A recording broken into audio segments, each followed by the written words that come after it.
Konnichiwa. Welcome to the Jandals in Japan podcast. Kia ora, Catherine. Konnichiwa, Jane. You have been to Osaka and back. Tell us about that. I did. Quick trip to Osaka. There was a fantastic event for Matariki with the Kansai region of people. That's the area around Osaka. Such a great turnout.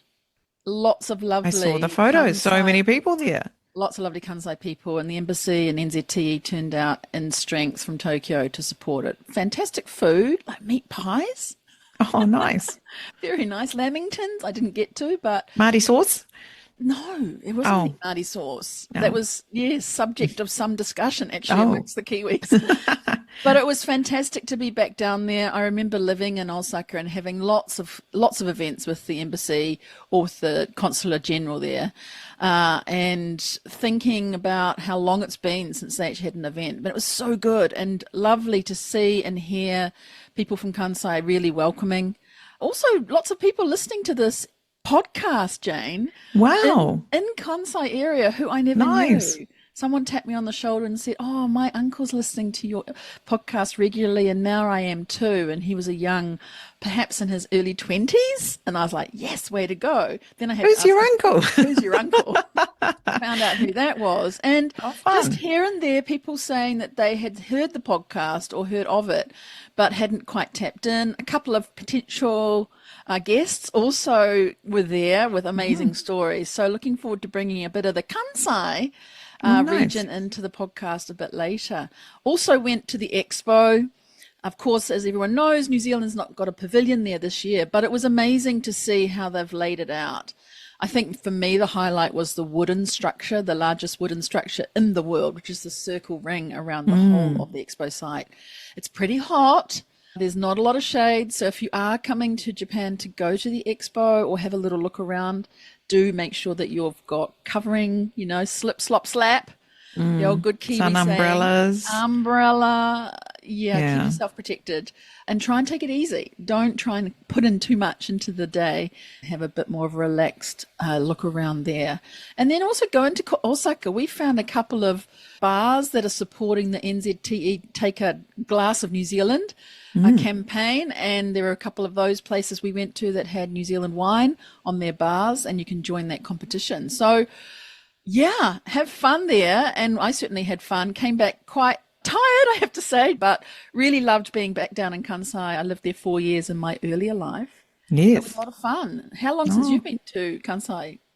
Jane? Not so long, maybe a year or so. I pass through on my way to Totori There all you the go. time. I'm always down that end of Japan. It's a little bit different down there.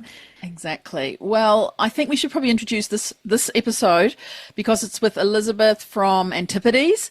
She's amazing. And I think I also say a bit later on in the episode, just when you think it's going to end and we're finishing the episode, I tell you what, she has another gem that drops. And so listening to the very, very end, all 39 minutes of it, it's a jewel box of success to Japan. Please do listen to it. Hope you enjoy it. Very good. Here we go. Let's hear it from Elizabeth.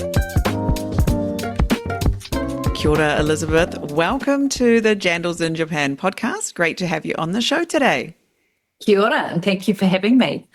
So our warm-up question for you today is, please tell us about a Japanese food that we should be eating for skin health in particular, but for health in general as well. Oh, that one's easy. Raw tuna or raw salmon, but I go for tuna because I love the taste of it. But I think those omegas, all those healthy essential fats are great for your skin. So I would definitely lean into raw seafood for inside out wellness for the skin. That is not what I thought you were going to say. I'm surprised. All right. The omegas. Yes. Right. Me too. I didn't expect that at all. I thought you were going to say what I'm going to say. Seaweed or something. Catherine, what's your one? Apparently, and have you had it, Elizabeth? Natto? No, I haven't. Fermented soybean. Oh, nice. It's an acquired taste, Yes. but it is super good for your gut health. And I don't eat it enough, but I think that's one of the foods in Japan that people talk about and is very good for you. Yeah. Yeah. Yeah. Oh, that's interesting. Well, I'm a Yeah. big tofu fan, not the normal tofu. It's got to be a really premium tofu. And also silken tofu. I'm not sure if you've tried it for a dessert, is incredible with Whitaker's dark chocolate and Oh, tahini paste and a little bit of dark cocoa powder. Makes the most incredible dessert, and you freeze it and it tastes like the best chocolate mousse ever, but it's, potentially healthy. oh, right. Yes, Whoa. that would be good. You, I you will heard look it that here one up. first. Is So, that an Elizabeth recipe, is it? It is. I've always got 4 in the fridge, little packets, so that if anyone turns up, I can whip up this amazing dessert. And yeah, there you go. Wow. right. Jane, what about you? Did you have something that you eat for skin health? Well, I let it slip before the old seaweed, right? The various kinds of wakame, which is very tasty kind of seaweed. I think it's got a lot of very good ingredients in it. Don't ask me what they are, but swear by that for, as you say, gut health, which comes out in your skin as well. And Absolutely. thank you for that tip about freezing the silken tofu for a healthy dessert because we're coming into Oh, summer here. So we'll try that one. that's I'll send amazing. you the notes on it. It's That would be very great. easy. Thank Yeah, you so thank you. much. Welcome to the show, though, Elizabeth Barbalich. Again, you are the founder and CEO of the iconic New Zealand skincare brand Antipodes. Yeah, And thank you you. founded that more than 20 years ago. We hear in 2004. So, having grown up in that beautiful mainland where the Canterbury Plains are, you took a science degree at Canterbury University and then an MBA from University of Auckland. I'm probably your biggest fan in Japan. I used it this morning. I can tell you the products I used. I use it every day and got a compliment on my skin just last week.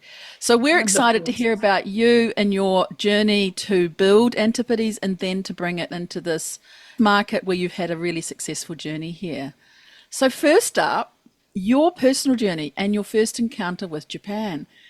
Tell us about what inspired you to bring out this Antipodes brand from you and the naming and everything around that. Yeah, as you mentioned, I've got a science background, so I'm always curious about formulations, ingredients. And I had 3 kids under the age of 4.5 at one point. And so my body was suffering from a lot of deprivation, sleep, extremely dry skin, and just pure exhaustion. So I decided to really take a lifestyle choice and pivot to a completely natural, holistic lifestyle. So this was 20 plus years ago. And, living a natural, holistic lifestyle wasn't kind of mainstream. And so I kind of thought, what can I do to really improve my health and well being? And it started with taking all the processed foods out of the cupboard, getting rid of the microwave, getting rid of the television for the kids, so making them read books only, really kind of focusing on raw juices every day. So really seeing food for fuel and energy as opposed to just filling myself up.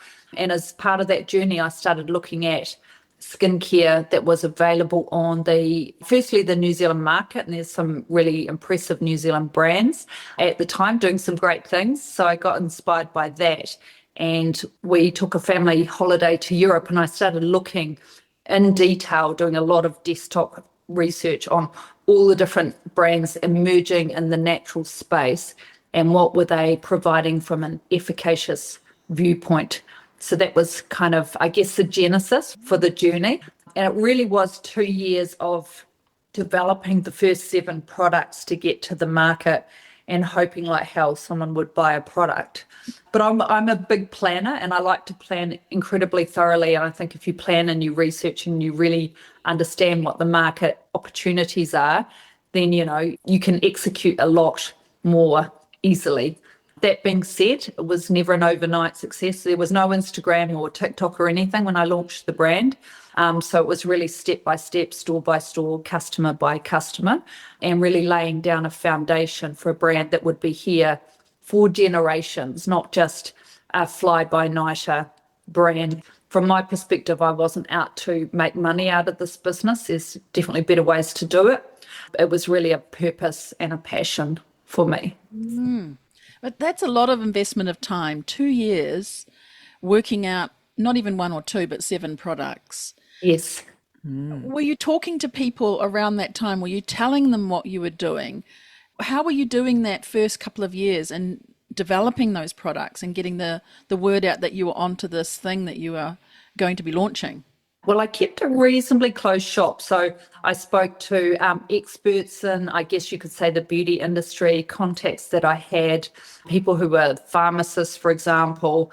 I spoke to people doing research at Tech New Zealand or Food and Ag Research at the time. So I kind of spoke to as many people as I possibly could around what were emerging ingredients and research being done in the New Zealand market, first and foremost.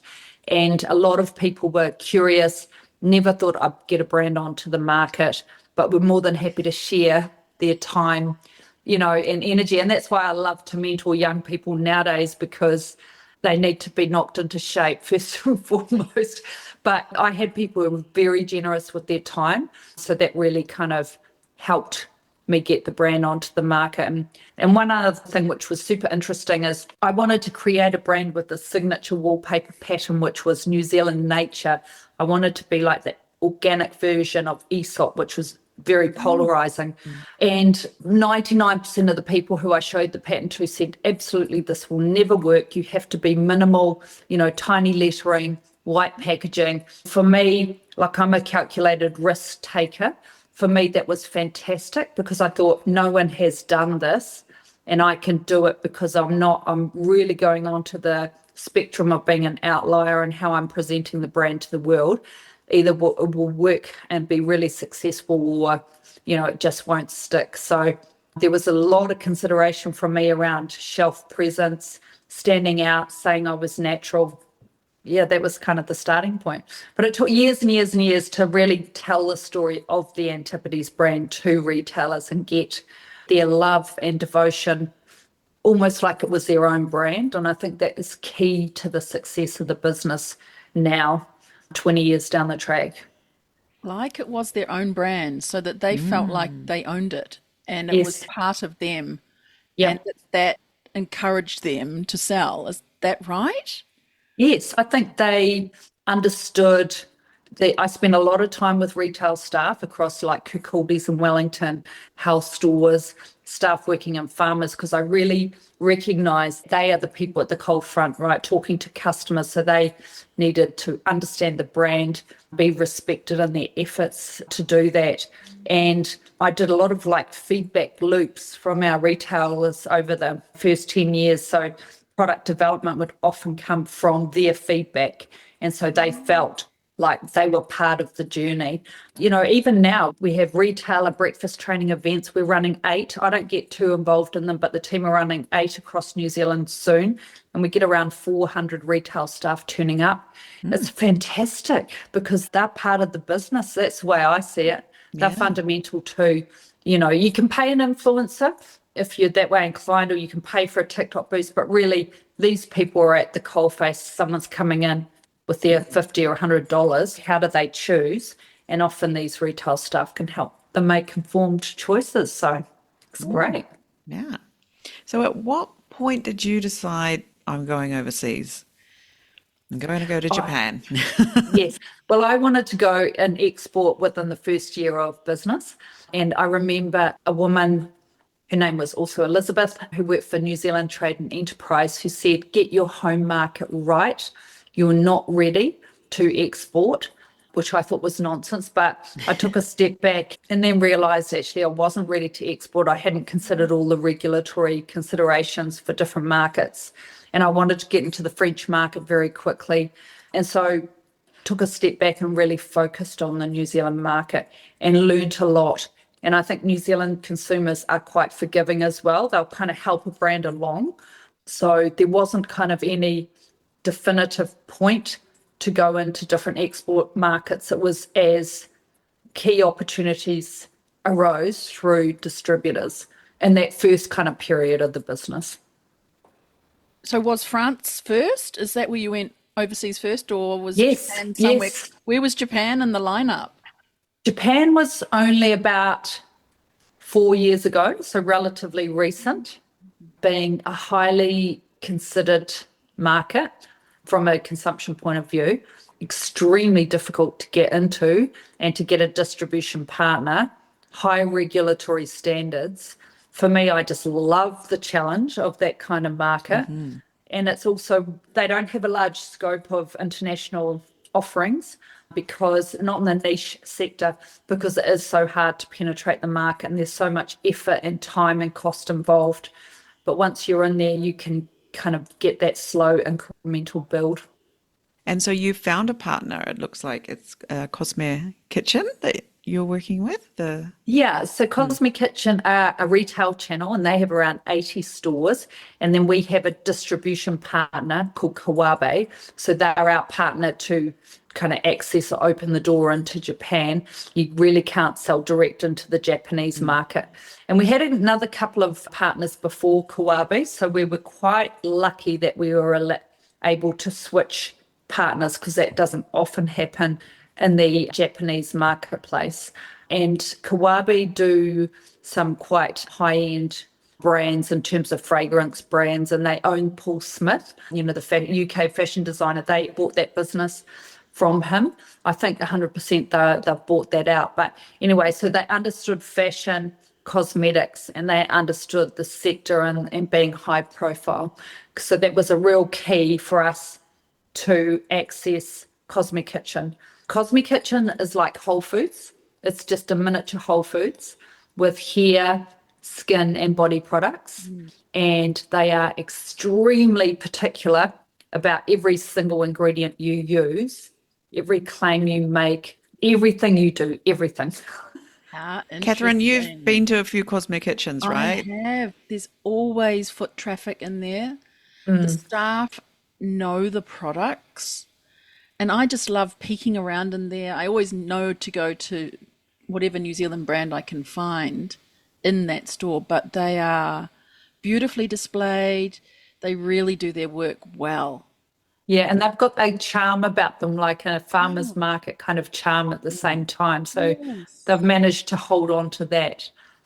Yeah, they're very approachable. Like anybody can just sort of wander in. You don't feel like, oh, I couldn't afford to go in there. But when you get in there, you're like, wow, everything in here is amazing. Where do I start? And very well considered. So I think from a customer point of view, they're highly trusted as a retail channel. Yes. They know that when they go in there, a lot of due diligence on every brand that's gone into that space. The interesting thing for me about Cosme Kitchen, and it frustrates me a lot, is they'll only have like one line of products with like 2 boxes behind it, and they hide all their stock in a shelf or whatever separately. Whereas for me, it's like, oh my God, how can you sell any product when you don't have it on display? But their philosophy is quite different to a New Zealand retailer where you'll have 5 shelves and, 12 or 24 of each product. It's a very different approach. They get what's called a very strong return on investment for their shelf space. So they only allow you to have a small amount of space, but they expect you to turn over a certain revenue goal from that space. Interesting. Are they also protecting the product perhaps from the lighting, or they're making it look like there's only a few left, so you better get it now because there may not be many? It seems interesting, that way of approach to stocking the shelves. Yes, it is. I think it's really part of the Japanese aesthetic, but you ladies will know more than I do about that. For Cosme Kitchen, they just like that kind of minimal approach, in saying that it's quite a busy, cluttered store in a way. So I think they're just trying to elevate each brand by making it feel special by only having, 1 or 2 of each product. Yeah, and then the sales assistant can say, oh, hang on a minute, I've got this, and then open a little drawer and say, look at all these. Here you are. I think you might need this too. And so you're kind of required to talk to someone, and then you end up accidentally buying way more than you were planning to. Exactly. Yeah. You weren't afraid of coming into Japan. It sounds like you've told something and you waited a little bit longer. What was it about Japan that just you knew it was the right place and to invest and keep going? Well, I think for me, I love the fact that Japanese consumers take a lot of time to consider a product. So they won't pick up and just buy a product. They like to read the ingredients. They want to understand as much as they possibly can. So they're highly discerning. So I saw that as one of the reasons I wanted to get into Japan and stay in Japan, because There's a lot of thought and consideration that goes into consuming a product. It's not a market that is an overnight success. It's a very slow burn market. It's very incremental, and you really have to prove yourself to stay in that marketplace. So from a revenue perspective, it's not a huge market. From an equity perspective, it is huge, because if you're seen in the right places in Japan, it has an impact on your desirability as a brand. Ooh, that's a Yeah. real mindset shift. Yeah. You're talking about revenue not being overly fantastic, Yes. but equity. Tell us more. What does that mean? What does that look like? Well, I think a lot of international buyers who are buyers of big retail channels, let's say Galeries Lafayette in Paris, for example, or La Samaritana or something, they often travel, and there's often travel between France and Japan. So buyers look in each market as to which brands are visual. So from that perspective, it says a lot to a buyer. And I'm talking about a retail buyer, not potentially a trade buyer for the business down the track. But everyone in the industry knows how challenging and difficult Japanese consumers are and regulations are. So to even get on the shelf says a lot about the integrity, I think, of a brand. Yeah. Excellent. Oh my goodness. How did you earn the trust overall, though? Because seeing you on the shelf is one thing, and looking at the backstory there, how did you gain that trust? Because you've got a lot of ingredients in your products that people may not know. They're very New Zealand specific, they're organic, Yes. they're beautiful, right? Kakadu plum, kiwi, obviously people know, but Vinanza grape, is it? Yes. Yes. Yeah, how do you explain these products, or ingredients, I should say, inside the product to Japanese, that they can trust that they are worth putting on their face? Or, Yes. right? And I mean, that's just a big jump to get there. So tell us about that trust building story. It really happens at different levels. So, firstly, with the retail staff. So, a lot of time invested in training the retail staff, either directly myself when I went on business trips, or through Kawabe and their Japanese speaking team. So, a lot of effort put into that. A huge amount of consideration put into answering any objection around a product, how it felt, and the expectations of consumers. So, a lot of mitigating expectations, so people understood that a natural product is about overall wellness for the skin. We're not aiming to get rid of every line and wrinkle, we're aiming to make your skin look and appear healthier. So a lot of work has gone in there, and doing live streams, doing events. So we've done some amazing media events, so we've slowly kind of built that reputation, I guess you could say, as as a trusted, clean, organic, efficacious brand. And then engaging with a couple of key influencers. And so we've just been very selective with our Kawabe partner and picking really well respected KOLs who have an audience that kind of is catering to a crossover audience with people looking for wellness, clean, green, organic, healthy, that kind of thing. So yeah, but it takes a lot. It's frustrating because it's such a slow market. Yeah. So that slows on one side, the benefit on the other side, having taken the time, that well matured wine that tastes better later, and not drinking Yes. it from the first blush. What has been a real benefit for you having that real investment in time? I think showing that we are trusted, I think that is the benefit for a long lead time in a market, is that we're not an influencer brand that we throw $1 million at paying for influencers. Of course they're going to say something good about your brand if you're paying for them. So a lot of brands have that strategy to come and grow really fast in the market. That has not been my strategy at all. I'm really interested in someone who actually pays for the product and looking after them. So I think, yeah, the trust factor is one of the major things that I think has shone through for Antipodes, but it has taken a lot of work. So now that you're here and things are ticking along, what are you seeing in Japan as like gaps and opportunities? that maybe for Antipodes or other brands coming in? Well, there's definitely opportunities in the hair care space because Japanese women love to condition their hair almost on a daily basis and frequently in the evenings, I'm told. So that's quite different. Yeah. So I think hair care is a huge opportunity. I think for other brands entering the Japanese market, I would say do your homework because you may think there's a real gap for your product or service where in actual fact there isn't a match.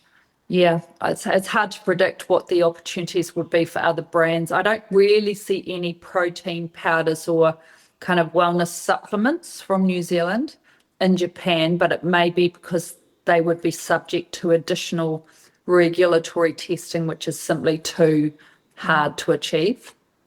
There must have been some real cultural moments that happened along your journey here, though. Things that were like, really? Or how interesting? How do I get around that? Some examples, perhaps, of those cultural learning moments, challenges that you just didn't maybe understand at the time, but have grown to love because it's part of Japan. I would love to hear some of those because you've been here 4 years, and there must be some of those along the way that we'd love to hear from you if you're happy to share. Yeah, absolutely. I think one of those was, 4 years with my current distributor. And before then, we had a distributor for about 2.5 years who did very little. Oh, great. And then before that, we had an entry-level distributor for 1 year who just kind of couldn't really crack any retailers in the market. So 7.5 to 8 years. Oh, right. Fantastic. Yeah. And for the first, 3 years, we literally sold nothing. And what was interesting is when we went from our previous distributor to our current distributor, we had to have a roundtable meeting facilitated by New Zealand Trade and Enterprise to expedite the transition period, where our new distributor and our old distributor had to agree on the transfer, even though it's like, well, hold on, I was sitting in the meeting, it was 6 hours, and I'm like, well, hold on, this is not your decision, guys. We've signed a contract with the new team. Your contract has finished, end of story, but they actually wanted to have, it was a 6-hour meeting, it was really long, around the etiquette of that transfer. So the company that was, the contract had ended and we didn't renew it, didn't feel disrespected. Yeah. So that was a super interesting process because I'm not very, very patient. So. Why do you think that was necessary? Was it to, as you said, not disrespected, so to make it all very nice and calm and smooth so that the customer perhaps or the retail people keep weren't... the industry relationships intact. Correct. Yes. Yes, I definitely didn't think it was necessary. NZTE facilitated it, so whether they encouraged the conversation, I'm not sure. But I think it's around industry respect, and just so there's no negative whispers about the previous company. I think it's all around saving face, really. Yes. So that was super interesting. And then the other cultural thing from a product perspective, which was interesting, is that a toner, we've just released a vitamin C toner, which is a brightening toner. And toners or essences are the #1 product for Japanese women. So Is that your glory vitamin C? Yes. I love that product. It's I'm amazing. just going to plug it here. Sorry, look, shameless. Because it has an instruction to leave it on for 2 minutes before you do anything else. Mm-hmm. And the difference between rushing and putting the rest on after and leaving is totally different, I've noticed. So there's a method. Yes, there is a method. The product. Yeah. Yeah, thank you. I kind of said, we're not going to bring out a toner. They're not high selling demand product in other markets. But when I started looking at all the interesting active toners in the Japanese market and how revered these were as products from Japanese women, and I started to understand that active products rather than just removing makeup or cleansing the skin. Yeah, so we stepped into a product specifically for the Japanese consumer, and it's actually gone quite well in other markets as well. I have to think, though, that when I first started using cosmetics in Japan, arriving here 20 plus years ago, I never did use a toner before that. It was really the product I was using then that was Yes. part of the regime to do this, then that, then that. And I'd never done that before. So hearing you say that, that's reminding me now that it's probably quite, yeah, as you say, very specific to Japan, now expanded other places. But the toner, there you go. Jane, do you use a toner? No, but I did have a look at your website, and that was something that I noticed, and I was like, I want that. I'm definitely ordering that. So, yeah, it's a very eye-catching product. And Antipodes has online store here in Japan, and you can get free shipping over Yes, I 3,980 yen. So yeah, that's just one product, basically. You order super. one thing and you can get it shipped to you. So, because I don't live in Tokyo, it's quite a long way to anywhere from where I live here. So I was very Ah, excited that there is a good online store I can use to And it ah. is a good see. online store. It delivers very well. It's excellent. Between going back to New Zealand, I buy, and then when I've run out, I will use the Japan store, and it's excellent. Oh, that's good to hear. That's great. Yeah, there's the So, feedback to feed into yeah, your. into our feedback loop. Yeah.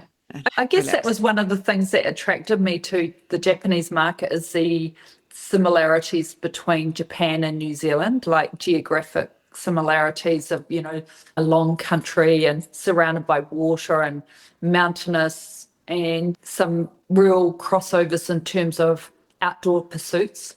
A number of Japanese tend to like skiing and running and activities that we also enjoy in New Zealand. And also, we have a reasonably healthy tourist influx from Japan on an annual basis. So, for me, there was that real kind of appreciation of nature from Yes. Japanese consumers. And that was one of the reasons I thought, well, this won't be as difficult to tell the story around New Zealand, hopefully.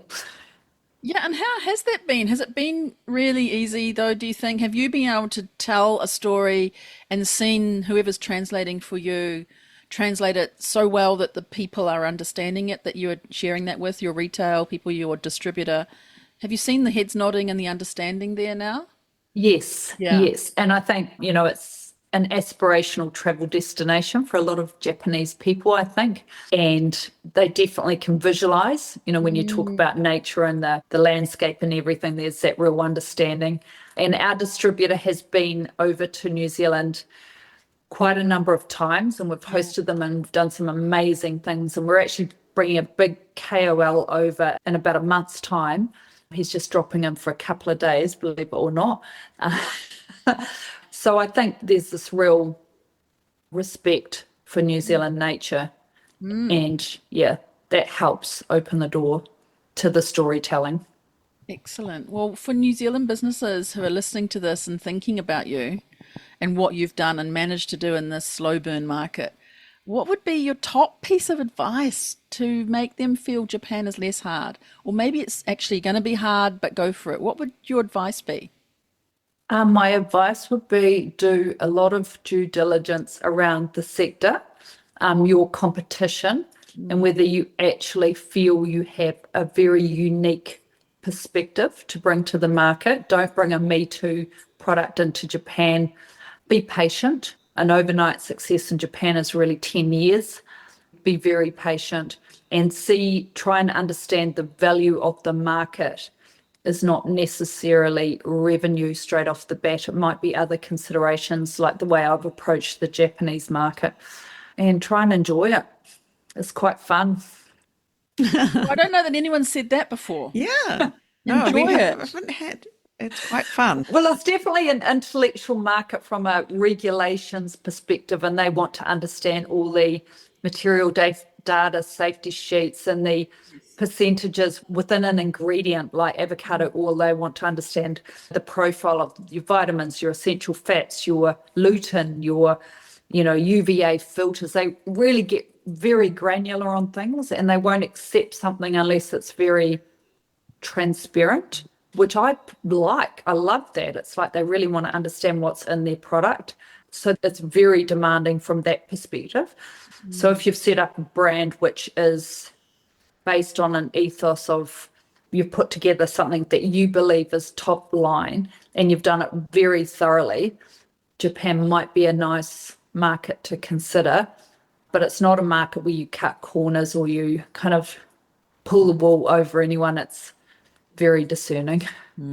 Is there a success story in Japan that still makes you think, oh, I loved that time when that happened? A success story, perhaps? Yeah, we had a media launch for our lime caviar collagen rich facial day cream 2 years ago, and it was held in a very bougie restaurant in Shinjuku. I thought, oh, maybe, 40 people will turn up and it will just be a nice kind of environment. Well, it was a very kind of brutalist style, concrete cafe, and they'd set up a whole living wall down one side of the restaurant. It was extremely formal, and the presidents, the vice presidents, whatever their titles were there. Like the top media across Japan were there. It was very formal. And I love that. I quite like etiquette. My mother was very focused on making sure the dinner table was always set nicely and the knives and forks were in the right place. So I quite enjoy that etiquette. So, and it went on for a day. We had kind of 3 sessions of media coming through, around 200 people across the day. So that was a real surprise that it was so formal and people actually turned up. The scale of it sounds Eager amazing, to- right? yeah. That gives you an indication of what's possible in Japan, just the huge scale of the number of media outlets, the number of distributors, the number of shops there are here. Yes. And I got a visual Yeah. of a living wall there because I can see that they knew that that was an absolute center of your brand. And Yes. putting that there was really thinking about it. Yeah. Amazing. And I think another really nice kind of aha moment was when it was probably about 6 years ago, or 7 years maybe. We had an event with New Zealand Trade and Enterprise at the Embassy, which is a really nice, beautiful building, amazing gardens. And again, we had about 150 media turn up, and it was really formal. They were sitting in chairs and it was all formal, like a lecture, which I thought, this is great. I've captured everyone and they can't go until they listen to it. But it was very formal and it was very well subscribed to. So yeah, it can be hard in other markets to actually get media and influencers to turn up to an event because there's so much distraction for them.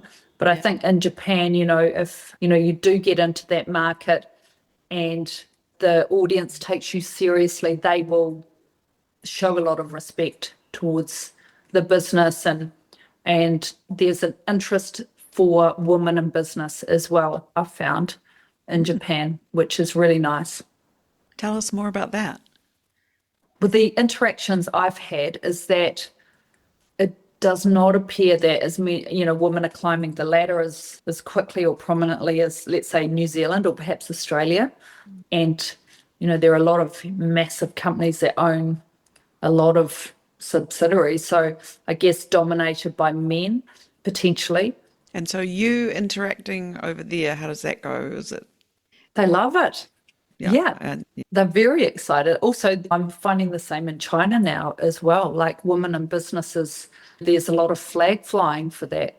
For me, it's great because it's paving the way to show younger women that you can step out of your zone. You can kind of lead a business. You can be employing people, and that there are possibilities like that.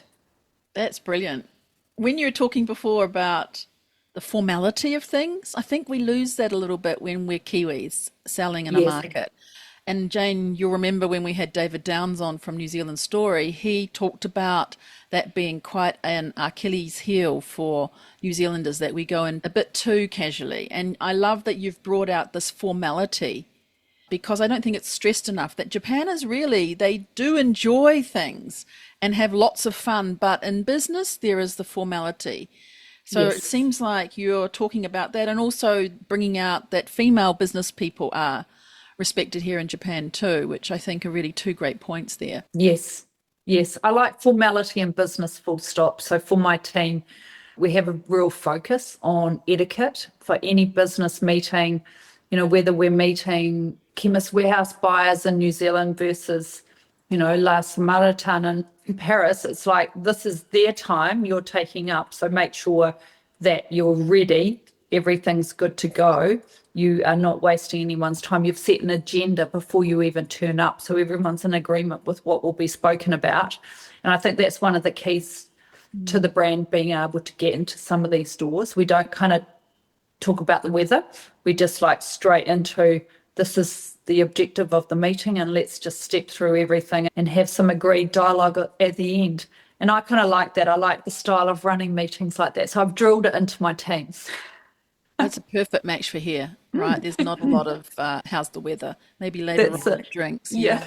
Well, exciting. Is there anything else that you had thought about today that you wanted to share that we've missed or that you'd like to touch on?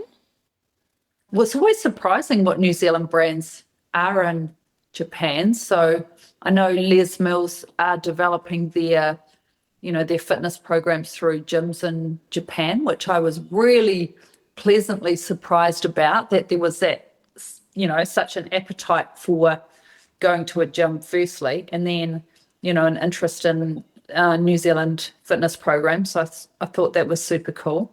Going into a market or a country completely different to your own from a cultural perspective, and just trying to look at, like when I go into market, I look at, well, what kind of, wines are they drinking? I'm not a whiskey drinker, but what kind of whiskey do they like? What kind of labels are they attracted to? What running shoes are they wearing? Are they walking around in fitness gear like Lululemon, or is it? I'm really on the high alert for observing our potential customer to see how they operate and interact. And I often will go into Cosmic Kitchen and just kind of look at people coming in and kind of the interaction. You just learn so much, people right, watching, from that. Oh, absolutely. Yeah. And I Yeah, think your exactly. product would stand out because it's made of glass. The container is glass. I Yes. don't know that there are that many glass in Japan. And there's a lot of plastic. Yes. Yes. So It's all it's plastic. interesting. And just to stand there and look and watch someone pick up your product must be quite Yes. exciting too. Yeah, it's really exciting. And it's interesting you touch on the plastic, because even things like if you buy a piece of bread or whatever, it's all in plastic, right? So it's kind of disappointing how plastic friendly Japan still is. Well, I would love to come on one of your people watching expeditions next time you're in Tokyo, Yeah. and see what's interesting to you about the Japanese consumer, because for us it's kind of normal, right? We've been Yes. here 20 years each, Catherine, haven't we? So Yes, it's really indeed. lovely to actually spend time with people who have fresh eyes to the market and can point things out to us. So Yeah. yeah, We'd Ah, love well, to see you next time you're here. yes. Oh, yeah. Fantastic. I'll invite you to the next media event. We're hoping to get one in September this year. We might be available for that. Let's see. But thank you so much, Elizabeth, for today. You are now officially a Jandal in Japan, and Oh, we've had a nice. lovely time speaking with you. Thank you so much for sharing your time and your insights. You're welcome. Thanks, Catherine, and thanks, Jane. And it's been great talking to you both. well, excuse me while I shoot off and order all the products from Antipodes on their online store. Yeah, if anyone is not already encouraged to do that, I'd be surprised. Very What good. an episode. I mean, just when you think it's going to end, I tell you, another gem drops, right? And it's really amazing how she came out with everything action packed throughout the whole episode. And I don't even know almost where to start, Jane, because there was so much juiciness going on there. But I think feedback loop kept coming up a lot, didn't it? Being able to make sure you go back and answer objections that come up from clients, customers, but keeping those people who sell your product in that value chain, having them contribute all the Yes. way through was magical, right? They're the ones selling, and do away with the influencers. I thought that was really, really awe-inspiring how she's done that. Yeah, I love that. And also the thing that really gave me like chills was when she mentioned that just how valuable it is to be seen in the market in Japan, and how that must be contributing in many positive ways in other markets. So skincare brands are looking at Japan. What is available in Japan? Oh, you're in Japan?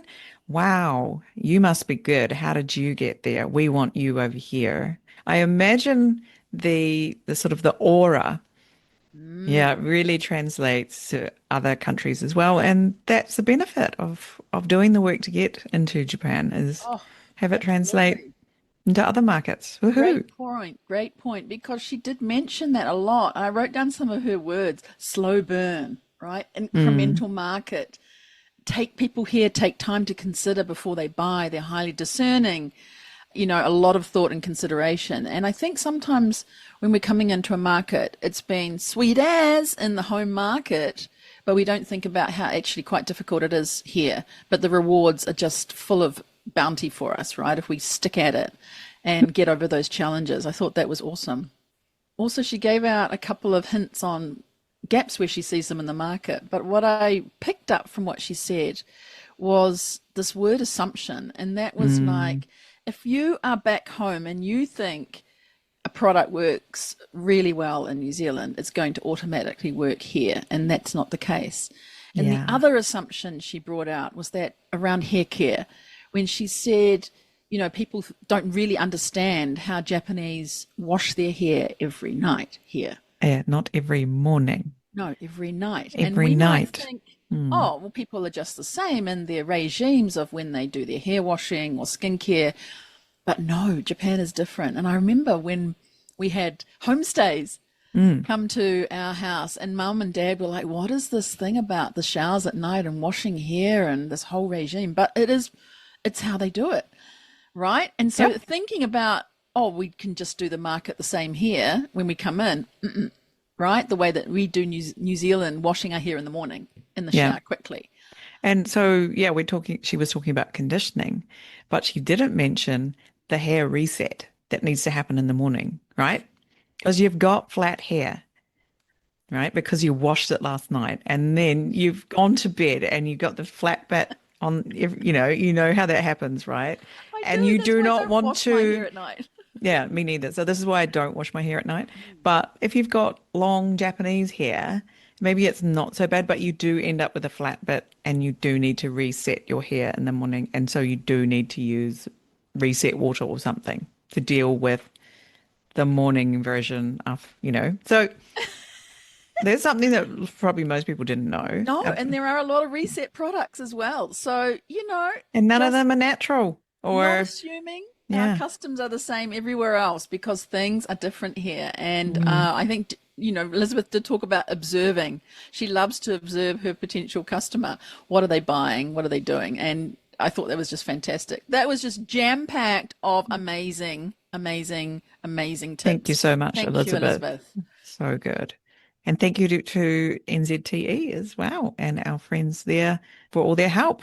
Yeah, their help, and also introducing Elizabeth, as well as look at the care and love they've given to her along the way to help her brand be truly successful in Japan. All righty. We'll see you again soon for another rousing episode of Jandals in Japan. Stay tuned.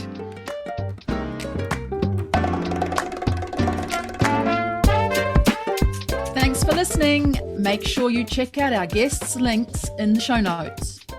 This podcast is brought to you today by Catherine O'Connell Law and Pod Launch with Jane. If you have a great story you think should be on the show, come and find us on LinkedIn or Instagram. We'd love to hear from you. See you next time. Mata ne!